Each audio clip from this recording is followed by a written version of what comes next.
사람들의 얼굴에는 많은 안면 근육이 있어서 좋은 일이 있으면 근육이 당겨지면서 저절로 웃게 됩니다. 또 반대로 슬픈 일이 있으면 근육이 처지면서 얼굴이 좀 슬퍼지게 됩니다. 사람이 웃을 때에 입도 같이 웃게 되는데 그때 이빨도 웃게 됩니다. 여성들이 하얀 이빨, 골고루 난 이빨을 내놓고 웃는 것은 매력의 포인트가 되기도 합니다. 근데 사람들이 웃는데도 정도가 있습니다. 아주 가벼운 웃음이 있는가 하면 아주 깊이 있는 이런 웃음이 있습니다. 누가 웃기는 개그 이야기를 해서 웃는 웃음은 좀 가벼운 웃음입니다. 그런데 긴 고난을 통과하면서 최종적으로 하나님께서 축복해 주셔서 모든 염려 근심 다 벗어버리고 한없이 기뻐할 때 그 기쁨, 그 웃음은 아주 깊이가 있는 웃음인 것입니다. 제가 평신도로 있을 때 어떤 목사님의 설교를 들었는데 그 목사님의 설교 중에 그런 내용이 있었습니다. 크리스찬이 기뻐하지 않는 것은 잘못된 신앙이다, 이런 설교를 하셨습니다. 그때 저는 그 설교가 별로 마음속에 동의가 되지 않았습니다. 왜냐하면 그때 저는 한참 침체되어 있었고 또 진로 문제를 모르고 또 교회에 이런 은혜가 잘 공급이 되지 않아서 기쁨이 없었습니다. 기쁨이 없는 크리스찬은 잘못된 신앙을 가지고 있다, 그 말에 대해서 저는 그때 별로 동의가 되지 않았습니다. 근데 사실 크리스찬들 중에서 기쁨 없이 신앙생활 하는 분들이 굉장히 많습니다. 만약 우리 얼굴에 웃음이 없다면, 우리 얼굴에 기쁨이 없다면 우리도 굉장히 힘들고 또 우리를 보는 사람들도 아주 힘들 것입니다. 근데 고난이 길게 계속이 될 때, 또 질병이 오래 계속이 될 때, 또 청년들의 진로 문제에 대해서 길이 열리지 않을 때 웃음이 없어지게 됩니다. 그래서 웃음이 없는, 기쁨이 없는 이런 신앙생활을 하게 되는데, 어느 날 하나님께서 길을 열어주셨을 때, 어려움을 해결해 주셨을 때, 하나님께서 우리 마음속에 성령을 막 부어주시고 기쁨을 부어주실 때, 그때 두려움 없이 마음껏 기뻐하게 되는데, 그때 그 기쁨, 그 웃음이 굉장히 그 의미가 있는, 참 깊이가 있는 웃음인 것입니다. 사라는 아주 아름다운 여성이지만 웃음이 없는 여성이었습니다. 사라는 모든 여성들이 부러워하는 그런 아주 특이하게 젊은, 잘 늙지 않는 그런 외모를 가지고 있었고 아주 아름다운 여성이었습니다. 그런데 사라는 아이를 낳지 못하는 불임이었기 때문에 웃을 수가 없었습니다. 미인인데 전혀 웃지 않는다면 그 아름다움은 차갑게 느껴질 겁니다. 레오나르도 다빈치가 그린 모나리자는 그래도 웃습니다. 가까이서 보면 안 웃는 것 같지만 조금 떨어져 있으면 웃습니다. 근데 가끔 보면 여성들 중에 미인인데 안 웃는 여성들이 있습니다. 어떤 엄마는 아이를 잃어버리고 나서는 한 번도 웃어본 적이 없다고 그럽니다. 너무 아이가 생각이 나가지고 마음이 너무너무 아파가지고 그 어머니는 웃음을 잃어버린 그런 어머니였던 것입니다. 사라도 미인인데, 참 아름다운 여성인데 웃지 않는 미인이었습니다. 그러다가 사라가 90세에 임신을 해서 아이를 낳게 됩니다. 아이를 낳고 나서 아이를 못 낳는다는 여자라는 그 손가락질 그거 다 없어지고 마음속에 가지고 있었던, 한평생 가지고 있었던 엉어리가 풀어지면서 드디어 사라가 막 웃게 됩니다. 입을 활짝 벌려가지고 막 웃게 됩니다. 사라가 뭐라고 이야기하는가 하면 하나님이 나를 웃게 하시니 내가 웃으리로다, 이렇게 말을 합니다. 하나님은 어떤 하나님이십니까? 우리를 웃게 하시는 하나님, 우리를 웃기시는 하나님이신 것입니다. 그래서 아브라함은 자기의 아들 이름을 웃음이라는 뜻을 가지고 있는 이삭이라고 짓게 됩니다. 우리 청년들 중에서도 지금 여러 가지 환난 당하고 어려움 당하면서 웃음을 잃어버린 청년들이 있을지 모르겠습니다. 하나님께서 여러분들을 웃게 하실 때가 옵니다. 그때 실컷 웃으시기를 바랍니다. 그때 큰 소리로 눈물을 펑펑 쏟아가면서 마음껏 웃으시기를 바랍니다. 오늘 첫 번째로 하나님은 사라를 웃게 하셨다, 이렇게 말하고 있습니다. 오늘 말씀 1절과 2절 말씀을 보면 여호와께서 말씀하신 대로 사라를 돌아보셨고 여호와께서 말씀하신 대로 사라에게 행하셨으므로 사라가 임신하고 하나님이 말씀하신 시기가 되어 노년의 아브라함에게 아들을 낳았다고 말하고 있습니다. 여기 보면 여호와께서 말씀하신 대로, 이게 반복이 되는데 여호와께서 말씀하신 대로 사라를 돌아보셨고 여호와께서 말씀하신 대로 사라에게 행하셨으므로, 이렇게 말하고 있습니다. 여기서 하나님께서 돌아보셨다 하는 것은 그전에는 쳐다보지도 않고 상대도 안 하다가 이제 90세가 되니까 겨우 사라를 한번 쳐다봤다, 그런 뜻이 아닙니다. 하나님이 정하신 때가 되었을 때 하나님께서 드디어 허락을 하시니까, 하나님께서 오케이 이렇게 하시니까 평소에 불가능한 일들이 하나님의 말씀대로 이루어지게 된 것입니다. 어떻게 불가능한 일이 이루어지게 되었습니까? 하나님이 말씀하신 대로 사라의 몸이 막 젊어지기 시작했습니다. 그리고 임신할 수 있는 이런 몸이 되면서 사라가 아기를 가지게 된 것입니다. 그래서 하나님의 말씀은 창조하는 능력을 가지고 있습니다. 하나님은 우리의 몸을 변화시키는 능력을 가지고 있습니다. 우리 청년들 중에서 외모 때문에 열등감을 가지고 있는 분이 있으면 너무 상심하지 마시기 바랍니다. 여호와께서 돌아보시는 날 멋있게 아름답게 변화됩니다. 그런 법이 어디 있습니까? 하나님의 말씀은 못하는 것이 없습니다. 살을 빼기도 하고 붙이기도 하고 길이를 늘리기도 하고 외모도 얼마든지 아름답게 할 수 있으니까 여러분들 너무 자신의 그 외모에 대해서 열등감을 가지거나 낙심하지 마시기를 바랍니다. 근데 문제는 뭔가 하면 왜 하나님은 이렇게 넓게, 왜 이런 방식으로 도저히 아이를 가질 수 없는 이런 여자로 만들어 놓고 말씀으로 고쳤을까 하는 것입니다. 그것은 우리에게 아주 중요한 교훈을 주기 위해서입니다. 그게 무엇인가 하면 자연 상태에서 태어나는 우리 모든 사람들은 중요한 결함을 가지고 있습니다. 다시 말해서 우리 모든 인간은 리콜이 필요한 것입니다. 그 리콜, 그 결함이 무엇인가 하면 하나님을 모르는 상태에서 태어나고 하나님 말씀을 들을 수 있는 능력이 없는 상태에서 태어나게 됩니다.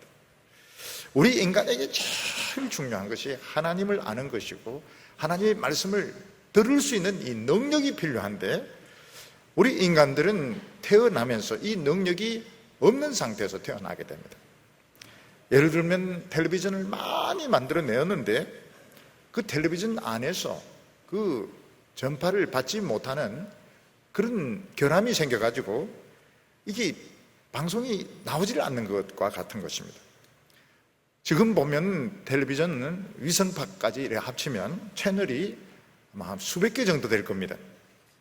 근데 이 수신기에서 이런 전파를 받는 기능이 고장이 나면 전혀 화면이 나타나지 않습니다. 텔레비전은 죽은 것과 같습니다. 마찬가지로 우리 인간이 자연 상태에서 태어난 사람들은 그냥 세상에 돌아가는 것은 다 합니다. 그렇지만 하나님이 아무리 좋은 방송을 보내고 하나님이 아무리 축복의 메시지를 보내도 이게 전혀 이 전파가 잡히지 않기 때문에 화면에 뜨지를 않아서 그냥 존재조차 모르는 것입니다. 하나님께서는 이거를 사라의 몸을 통해서 보여주신 것입니다. 사라의 몸은 늙어서 정상적인 상태로는 임신이 될 수가 없습니다. 근데 하나님께서는 말씀을 주시는데 사라에게서 태어나는 자야 내 아이가 된다고. 근데 그 말씀을 하시면서 그 말씀이 사라의 늙은 몸을 치료하기 시작합니다. 늙은 몸을 젊은 몸으로 만들고 임신할 수 없는 상태를 임신할 수 있도록 이렇게 만들어가지고 결국 이삭이 생기게 된 것입니다.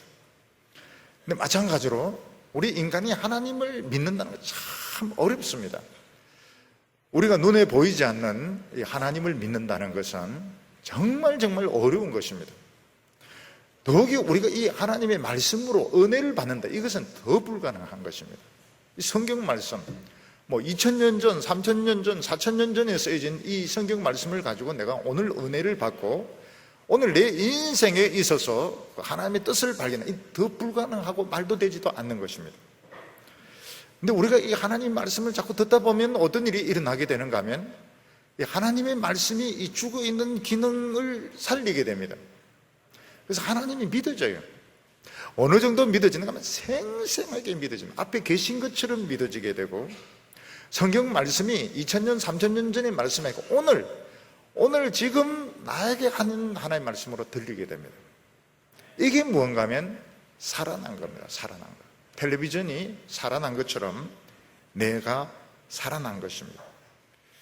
그래서 하나님께서는 아브라함에게 하늘의 별처럼 많은 자손을 주시겠다고 말씀하셨는데, 실제로 이 아이가 생긴 것은 불가능할 때 이 아이가 생기게 됩니다. 하나님의 말씀은 우리에게 불가능할 때 얼마든지 가능합니다. 다른 사람들이 끝났다고 이야기할 때, 저 사람에게는 이제 더 이상 가능성이 없다고 이야기할 때, 그때 하나님 말씀은 얼마든지 우리에게 새로운 인생을 만들 수가 있습니다. 그래서 우리는 눈에 보이는 것, 또 내가 지금까지 가지고 있는 것, 이게 전부라고 생각하면 안 됩니다. 하나님의 말씀, 이 한방의 말씀, 능력의 말씀이 우리에게 있습니다.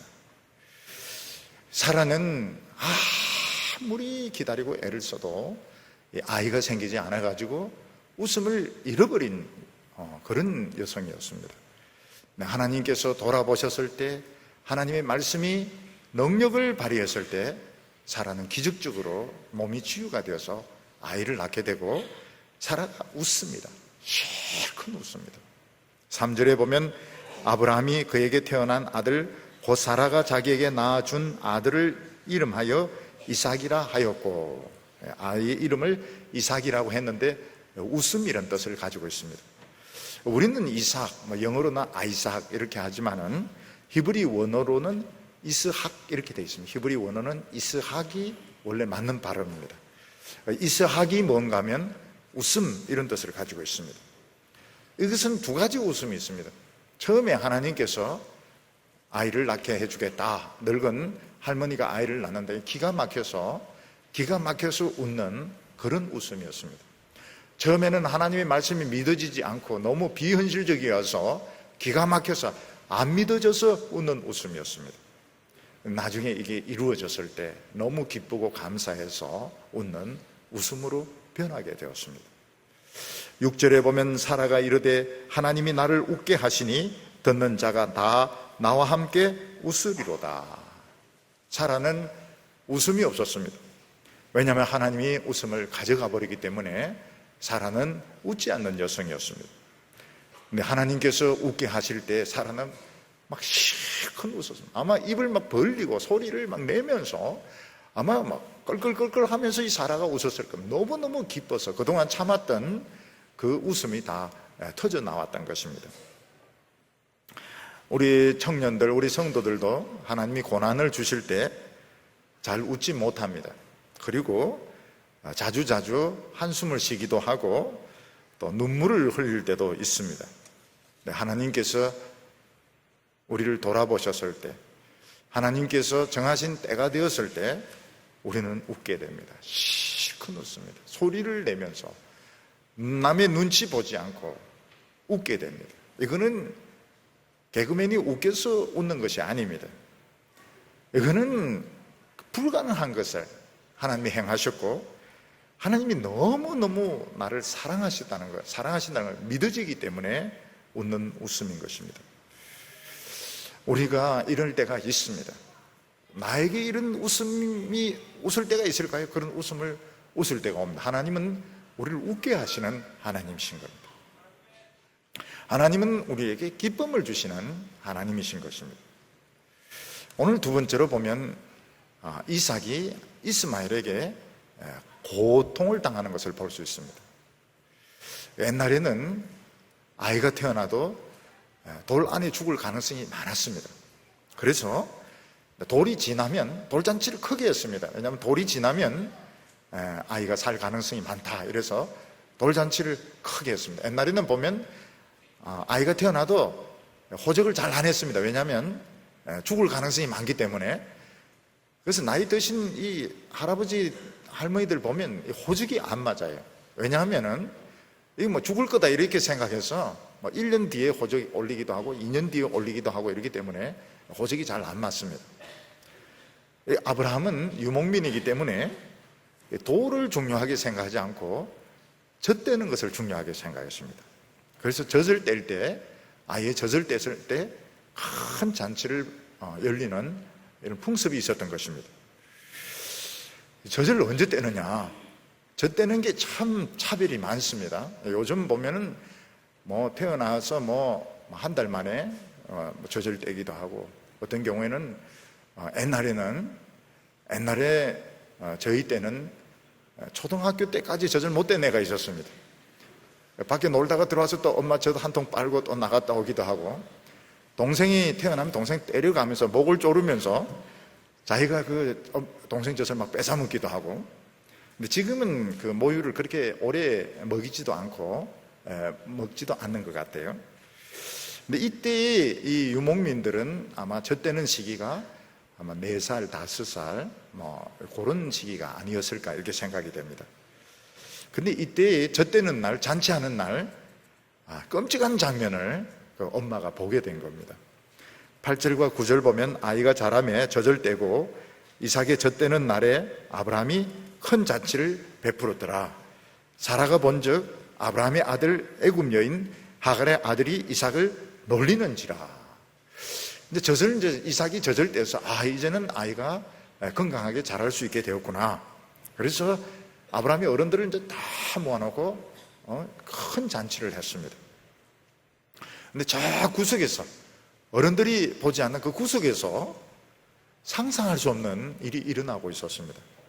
그게 뭔가 하면 이젠 청년이 다 큰 10대 이 청년인 이스마엘이 젖을 갓된 이 이삭을 놀리는 것을 이삭의 어머니 사라가 목격을 하게 된 것입니다. 여기서 놀린다 하는 거, 옛날 번역에는 희롱한다 이렇게 되어 있는데, 놀린다 여기 나오는 단어가 히브리 말로 메사학입니다. 이 메사학이라고 하는 것은 그냥 애를 괴롭히는 게 아니고 애무한다 이런 뜻을 가지고 있습니다. 성적으로 아이를 애무한다 이런 단어가 메사학입니다. 이게 무엇인가 하면 이 이스마엘이 젖을 갓된 이 아기를, 어린이를 데리고 성추행을 하고 있었던 것입니다. 사실 옛날에는 우리나라에 왕따라는 것이 별로 없었습니다. 왕따, 이즈메라고 하는 것은 일본에 있었습니다. 일본에서 참 이즈메는 굉장히 심했습니다. 중학생들, 심지어는 여자 중학생, 고등학생 중에서도 자기와 맞지 않는 그런 행동을 하는 친구들을 집단적으로 따돌릴 때 거의 그냥 자살하도록 그런 식으로 이 이지메가 심하고, 전화 가면 또 그게 연락하고 굉장히 이 이지메라고 하는 것이 일본에는 좋지 못했습니다. 이게 어느 순간 한국에서도 이게 들어와 가지고 고등학교 학생들, 중학교 학생들 자살하는데 사실은 너무 많이 자살을 했어요. 이거를 무슨 수를 써서도 막았어야 되는데 작년 한 해만 해도 너무 많은 학생들이 자살하게 되는데, 더 엄청난 것은 무언가 하면 어린이를 향한 이 성추행의 문제가, 성추행 행위가 우리 사회, 어린이들은 사실 아무것도 모릅니다. 어린이들은 아무것도 모르는데 그 어린이들을 상대로 한 이런 성추행, 어린이 성학대, 이런 일들이 우리나라에서도 일어나고 있는 것입니다. 이스마엘과 이삭은 아버지가 같은 이복 형제입니다. 그런데 우리나라도 그렇지만 이스라엘은 신부는 아버지에서 결정되지 않습니다. 신부는 어머니에서 결정돼요. 우리나라도 마찬가지입니다. 어머니가 정실 부인이냐 첩이냐. 근데 여기 이스라엘도 마찬가지입니다. 자식들의 신부는 아버지에게 의해서 결정이 내리는 것이 아니고 어머니에 의해서 결정이 되는 것입니다. 그동안 아브라함은 정실 부인인 정부인인 사라가 아기가 없었습니다. 그래서 여종이 낳은 이스마엘이 입양이 되어서 사라의 아들로 입양이 되어서 상속자가 될 가능성이 있었습니다. 근데 이삭이 태어나면서 그런 가능성이 영원히 없어지게 되었습니다. 영원히 없어지고 이 종의 아들은 이 상속권이 없는 것입니다. 근데 이걸 알았는지 몰랐는지 모르겠는데 알았을 것입니다. 이스마엘은 지금 벌써 한 13살 정도 되니까 13살이면 벌써 이 근육이 생기고 덩치가 굉장히 큽니다. 근데 가나안은 성적으로 굉장히 문란한 곳이었습니다. 성적으로 이 동성애 문제부터 시작해서 이런 아동 성추행 이런 것들이 많이 일어나고 있었는데 이스마엘이 이걸 이제 배운 겁니다. 밖에 나가서 가나안 이런 청년들이 하는 짓을 배우고 자기 동생 이삭을 성폭행을 하고 있습니다. 성적인 이런 성추행을 하고 있었던 것입니다. 아브라함의 집은 하나님의 백성들의 집이고 오늘로 치면은 교회입니다. 교회는 여성들 또 새로 믿는 사람들, 장애를 가진 사람들 이런 사람들 특별히 사랑하고 특별히 돌봐줘야 됩니다. 여성들, 새로 믿는 사람들 이런 사람들이 상처를 당하지 않도록 오래 믿는 사람들에 의해서 이용당하지 않도록 특별한 관심과 사랑이 필요합니다. 근데 이 아브라함의 집에서 이 형에 의해서 동생이 이 성폭행을 당하는 애를 이 성적으로 막 괴롭히는 이런 일이 일어나요. 어른들은 몰랐던 겁니다. 어른들은 새까맣게 몰랐던 겁니다. 어른들은 아침에 일어나면 양떼, 소떼 데리고 나가서 풀 먹이고 물 먹이고 또 잔치 때 어른들끼리 음식 먹고 이러면서 저 헛간 이 구석에서 이 거의 성인에 가까운 이스마엘이 이 이삭을 옷을 벗겨놓고 막 괴롭히는 것을 이걸 어른들이 아무도 몰랐던 것입니다. 근데 이제 사라가 어떻게 지나가다 보니까 이제 애 우는 소리가 나는데 보니까 이스마엘이 이 자기 아들 이삭을 데리고 막 굉장히 그 못된 짓을 하는 걸 엄마 눈으로 딱 보게 된 겁니다. 눈에 불이 납니까 안 납니까? 엄마 눈이 그걸 보고 엄마 눈에서 불이 납니까? 불이 그냥 바로 불이 붙는 겁니다. 불이 바로 붙어버린 겁니다. 사도 바울은 이걸 이제 그 신약 교회에 이걸 적용을 시키는데 이 교회는 이리가 양으로 변하는 곳입니다. 우리 예수 믿는 사람들은 양이고 겁이 굉장히 많습니다. 교인들은 누가 좀 소리를 질러도 겁을 팍 집어먹고 누가 좀 이상한 짓을 해도 굉장히 놀랍니다. 어떤 곳에서는 막 우락부락한 이런 청년들이 많았어요. 그런데 이 청년들이 막 열심히 많아가지고 막 이 학생들 집에 데려다 준다 그러고 전화 걸어주고 막 전도했는데 안 오면은 막 욕을 퍼붓고 청년들이 싹 줄어들어버린 거예요. 무서워가지고. 이거는 교육자가 잘해야 되는 겁니다. 교육자가 사람을 평가를 하고 이렇게 해서는 안 되겠지만 교인들은 겁이 굉장히 많습니다. 양떼들과 같습니다. 그래서 누가 좀 우락부락 한다든지 공격적이든지 이러면 교회를 안 가려고 그래요. 그렇기 때문에 그렇게 이제 못하도록 해야 되는데 지금 이제 이스마엘이 이런 행동을 하는 것을 아무도 몰랐던 것입니다.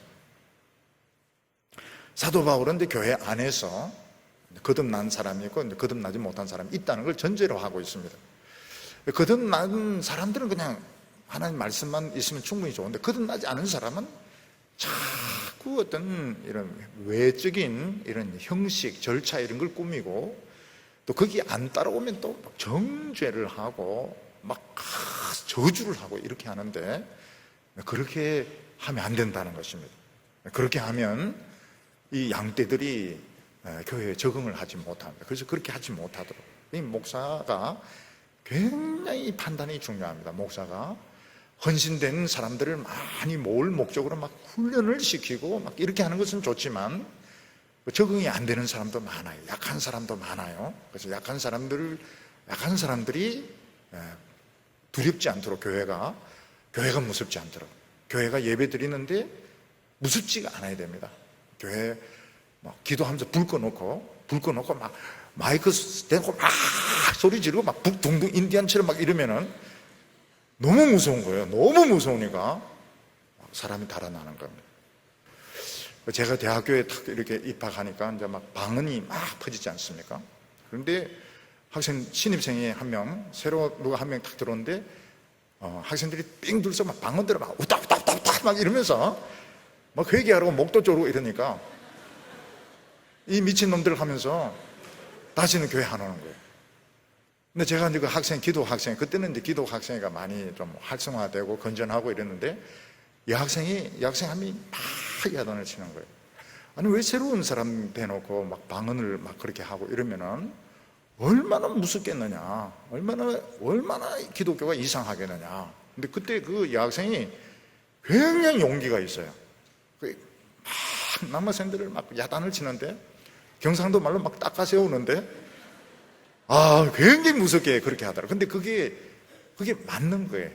왜 맞느냐 하면, 새로운 사람들은 무서울 때가 굉장히 많아요. 어떤 데는 눈 감고 기도하는 자체가 막 무서울 때가 있습니다.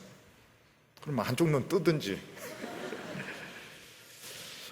율법적인 사람들은 막 몰아붙입니다. 사람을 막 몰아붙이고 기도를 막 세게 막 시키고. 근데 그렇게 하면 안 돼요. 그렇게 하면 겁을 집어먹습니다. 약한 사람들은 견디지 못합니다. 그러니까 이삭은 지금 어른입니다. 이삭은 지금 13살이라지만 13살이면 거의 막 성인에 가깝고, 이삭은 지금 젖을 떼냅니다. 젖을 떼. 물론 뭐 걷기도 하고 뭐 이러지만 아무것도 모르는 철부지인 거예요. 근데 이스마엘이 이제 밖에 나가서 가난한 청년들에게서 이런 성추행하는, 성학대하는 이걸 이제 배워와가지고 자기 동생인데 이걸 써먹고 있는데, 엄마가 이걸 딱 본 겁니다. 엄마가 보니까 눈에 불이 팍 붙는 거예요. 이건 있을 수 없는 일이다. 그래서 아브라함에게 가서 이걸 가지고 따집니다. 10절에 보면, 그가 아브라함에게 이르되 이 여종과 그 아들을 내쫓으라. 이 종의 아들은 내 아들 이삭과 함께 기업을 얻지 못하리라. 우리가 자칫 생각하면, 이 이삭도 생전 안 웃다가 한번 웃더니 복수하는구나, 자기 아들만 막 감싸는구나, 이렇게 생각이 쉬운데, 이건 복수가 아닙니다. 복수가 아니고, 이것은 자기 그 아들을, 이삭을 정식 이 상속자를 법적으로 지금 보호할 권리를 엄마가 주장하고 있는 것입니다. 사라는 이스마엘이 자기가 종이다 이렇게 생각하면 내쫓을 생각이 없습니다. 근데 이스마엘은 자기가 종이 아니고 이삭을 자기 종으로 만들려고 하니까 이거는 맞지가 않은 겁니다. 이건 있을 수가 없는 것입니다. 사라는 절대로, 이스마엘은 이삭과 대등한 수준에 있을 수 없고, 이거는 같이 상속할 수가 없고, 이스마엘이 자기 신분을 안 지키면 내쫓아야 된다. 이건 하나님의 말씀으로, 이건 너무너무 당연한 것이라. 그러면서 이삭의 이런 권리를 대변을 해주는 겁니다. 하나님께서는 아브라함의 집에 복을 주셨습니다. 이 복은 하나님의 복입니다. 상속이 되는 복입니다. 이건 거듭난 자만 가질 수 있습니다. 정말 거듭난 자, 예수님의 십자가 보혈을 믿는 사람만 이걸 가질 수가 있습니다. 근데 교회가 상업화가 되고 교회가 이 율법화가 되면 어떻게 되는가 하면, 무슨 이런 직책 가진 사람들만 복받은 사람이고, 그렇지 않은 사람들은 막 아무 자격이 없는 것처럼 이렇게 하는데, 하나님의 말씀을 가지고 지켜야 되는 겁니다. 하나님의 말씀을 가지고 그건 옳지 않다, 그걸 지켜야 되는 겁니다. 우리 교회도 보면 이제 장애인들도 계시고 맹인들도 계시고 이런데 보면 선생님들이 계시고 전도사님들이 계세요. 그러니까 참 안심하고 이제 우리 교회에서 신앙생활을 하는 겁니다. 선생님들이 안 계시고 전도사님 안 계시고 이러면 위축될 수가 있습니다. 위축될 수도 있고 교회 안 나오려고 할 수도 있는데 지켜주는 분이 계시니까 내 교회인 거예요. 내 교회고 마음껏 축복을 받을. 그래서 보호자가 이게 그렇게 중요한 것입니다. 그래서 이 사례는, 이삭은 하나님 앞에 정당한 상속권을 가진 아들인데 왜 종이 되어야 되느냐? 이스마엘 너 나가라. 이거는 엄청난 선언이었습니다. 이스마엘 다 큰 아들, 자기가 이제 상속자인 줄 알고 막 큰 소리 치는 얘를 쫓아야 된다고. 아브라함이 결정을 못 내립니다. 아브라함이 이스마엘도 너무 아깝고 자기 자식이고, 그런데 하나님께서는 뭐라고 말씀하시는가 하면 사라의 말이 맞다는 겁니다. 12절에 보면 하나님이 아브라함에게 이르시되 내 아이나 내 여종을 위하여 근심하지 말고 사라가 내게 이런 말을 다 들으라. 이삭에게서 나는 자라야 내 씨라 부를 것임이니라. 아브라함이 결정을 내리지 못하고 한번 이런 성적인 죄를 지었다고 해서 쫓아내야 되는가 이러고 있는데 하나님은 뭐라고 말씀하시는가 하면 내보내야 된다. 있을 수가 없다는 겁니다. 같은 축복을 받을 수가 없다는 겁니다. 가끔 보면 교회 안에서 목회자나 이런 분 한 번 이런 성적인 죄를 지었는데 꼭 쫓아내야 되는가? 하나님께서는 안 된다고 쫓아내야 된다. 약한 여성들은 그냥 목사님 말씀이라면 전부 믿고 순종하고 참 신뢰하는데 그것을 악용해서 자기 인간적인 욕심을, 정욕을 채운 종들은 정욕의 종입니다. 정욕의 종이고 율법의 종이기 때문에 이런 하나님의 축복의 자리에 있을 수가 없는 겁니다. 당장 내쫓으라는 겁니다. 교회도 이 담임 목사를 청빙할 때 자꾸 아들이나 좀 친한 사람 자꾸 이렇게 하려고 하는데 굉장히 공정해야 됩니다. 교회를 이끌어 나가는 하나님의 종은 말씀의, 복음의 종이 되어야 되고 복음에 철저히 헌신되어야 됩니다. 누가 뭐라고 해도 하나님 말씀에 헌신해. 그렇게 해야 말씀만 믿고 따라가는 참 힘없는 젖을 개우된 이삭이나 이런 사람들이 폭력을 당하지 않고 정죄당하지 않고 얼마든지 신앙생활을 할 수 있는, 내쫓으라. 이것이 하나님의 답이었습니다. 근데 아브라함이 참 좋은 점이 뭔가 하면 아브라함은 하나님의 뜻이다 생각하면 아주 아침 일찍 행해버립니다. 아침 일찍이 이스마엘과 그 어머니 하가를 깨워가지고 딴 거 안 줍니다. 물 한 가죽 부대에 주고 떡 주고 내쫓아 버립니다. 왜냐하면 이게 하나님의 말씀이기 때문에. 그래서 교회 안에서 보면 처음 있는 사람들도 있고 또 1학년, 대학 1학년이라든지 장애를 가지면 참 약합니다. 약하고 아무것도 모릅니다. 그렇지만 그 사람들을 보호해 줘야 됩니다. 오래 믿었기 때문에, 내가 선배이기 때문에 그들에 대해서 막 욕을 한다든지 폭력을 한다든지 그게 있을 수가 없는 것입니다. 아주 오래전입니다. 아주 오래전에 제가 어느 교회에 가서 그 설교를 하는데, 수련회 설교를 하는데 누가 청년이 한 명 오더니 목사님 잠깐만 이해해 주시기 바랍니다. 그래서 무슨 이해를 하냐 이랬더니 후배들 다 불러가 나무 밑에 불러가 막 야단을 치고 막 군기를 잡는 겁니다. 갑자기 설교는 복음적이었는데 적용은 너무 율법적으로 이스마엘 같아 보니까 그거 안 돼요. 교회는 군기 잡고 이렇게 안 돼요. 교회는 군대가 아닙니다. 군대가 아니니까 군기 잡고 이렇게 안 돼요. 보호를, 특히 여성들이 어떤 성적으로 수치심을 느낀다거나 또 성적으로 피해를 본다거나 이런 일은 절대 있어서는 안 됩니다. 이거는 어떤 일이 있어도 이거는 막아야 되는 겁니다. 그게 안 되면 내보내야 됩니다. 그 안에 있을 수가 없습니다. 같이 있을 수가 없습니다. 이거는 율법의 자식이기 때문에 쫓아내라는 것입니다. 오늘 세 번째, 그리고도 하나님은 이스마엘을 사랑하는 것을 볼 수 있습니다. 결국 하갈과 이스마엘은 자신의 처지를 깨닫지 못하고 이삭을 종으로 만들려고 했기 때문에 그들은 결국 아브라함 집에서 쫓겨나게 되었습니다. 근데 결국 그 물은 다 마셔버리고 양식은 떨어져 버리고 그들은 길에서 이제 목이 말라서 죽게 되었습니다. 15절과 16절 보면 가죽 부대에 물이 떨어진지라 그 자식을 관목 덤불 아래 두고 이르되 아이가 죽는 것을 참아보지 못하겠다 하고 살 한바탕 그리 떨어져 마주 앉아 바라보며 소리내어 우니.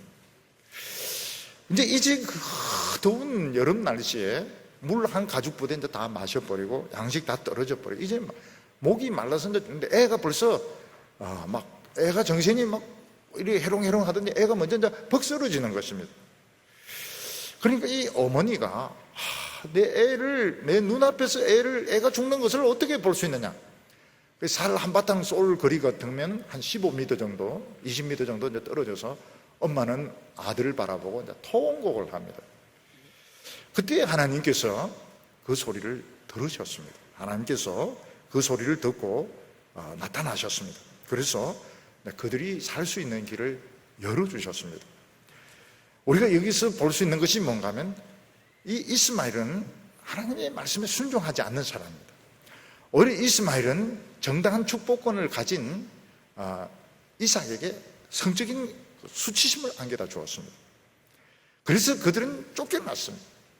그래서 이스마엘이나 하갈의 마음속에는 하나님 우리를 사랑하지 않는다, 하나님 우리를 정말 미워한다, 이런 생각을 가지고 있었던 것입니다. 근데 그게 오해였습니다. 하나님은 이스마엘도 사랑하시고 하갈도 사랑하셨던 것입니다. 물론 그것은 이삭을 사랑하는 건 다른 것이었습니다. 이삭을 사랑하는 것과는 차원이 다른 사랑이었지만 하나님은 이 세상에 하나님을 안 믿는 사람들, 또 예수 믿는 사람을 미워하고 박해하는 사람도 하나님은 사랑하십니다. 물론 차원은 다른 차원입니다. 하나님은 이 세상에 있는 모든 사람을 사랑하십니다. 그래서 하나님은 이 이스마엘, 이 쉐무가 듣는다는 거거든요. 이 쉐무엘, 하나님은 안 믿는 사람들의 부르짖음도 듣는다고 말하고 있습니다. 19절에 보면 하나님이 하갈의 눈을 밝히심에 샘물을 보고 가서 가죽 부대에 물을 채워다가 그 아이에게 마시웠더라. 지금 하갈은 이제 우리 아브라함의 집에서 쫓겨나서 우리는 굶어 죽는다, 우리 목말라 죽는다, 그래서 막 실컷 통곡하고 지금 죽으려고 하고 있는데 하나님께서 하갈의 눈을 밝혀주셨습니다. 조금 전에 그러니까 분명히 없었는데 보니까 샘물이 있는 것입니다. 그래서 샘물을 마시고 또 가죽 부대에도 그 샘물을 담아가지고 이스마엘과 하갈은 살게 되었습니다. 하나님이 우리에게 말씀을 주실 때는 반드시 살 길을 주십니다. 우리가 지금 우리 눈에는 안 보이지만 샘물이 굉장히 많습니다. 우리가 눈을 뜨기만 하면 우리가 살 수 있는 길들은 얼마든지 많이 있습니다. 근데 우리는 이 축복이 많이 있는데 그걸 보지 못하는 것입니다. 우리의 눈이 가리워져서 못 보고 나는 굶어 죽는다, 나는 목말라 죽는다, 그러면서 막 울고 절망하고 이러는데 하나님께서 눈을 열어주시면 보이는 겁니다. 거기에 있어요. 거기에 있습니다.